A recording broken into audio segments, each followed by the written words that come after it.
स्वामी विवेकानंद जी अपने गुरु भाई के साथ यात्रा पर गए हुए थे। स्वामी जी को पढ़ना बहुत अच्छा लगता था। उन्हें जहां अच्छी किताबें मिलती वे उसे जरूर पढ़ते थे। एक शहर में उन्हें एक पुस्तकालय में कई ऐसी किताबें दिखाई दी जिन्हें वे पढ़ना चाहते थे। किताबें पढ़ने के लिए स्वामी जी और उनके गुरु भाई कुछ दिन उसी शहर में ठहर गए। गुरु भाई उन्हें लाइब्रेरी से संस्कृत और अंग्रेजी की नई नई किताबें लाकर देते थे। स्वामी जी उन किताबों को पढ़कर एक ही दिन के बाद वापस कर देते थे।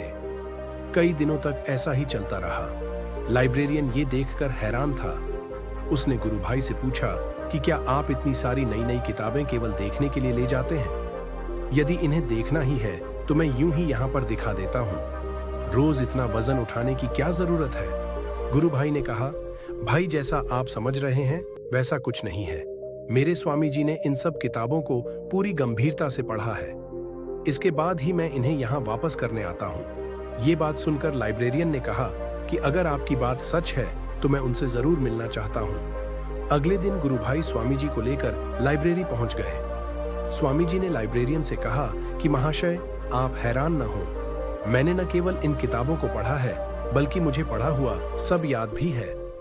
इतना कहते हुए स्वामी जी ने कुछ किताबें वापस की और उनकी कुछ अंश पेज नंबर के साथ लाइब्रेरियन को सुना दिए। लाइब्रेरियन ये सब सुनकर चकित रह गया। उसने स्वामी जी से इतनी अच्छी याददाश्त का रहस्य पूछा। स्वामी जी ने कहा कि अगर पूरी एकाग्रता के साथ कुछ पढ़ा जाए तो पढ़ा हुआ लंबे समय तक याद रहता है, लेकिन इसके लिए एक और बात जरूरी है कि हमारे मन की धारण करने की क्षमता अच्छी होनी चाहिए। एकाग्रता और धारण करने की शक्ति बढ़ाने के लिए रोज ध्यान करना चाहिए, पढ़ना और अभ्यास करना चाहिए।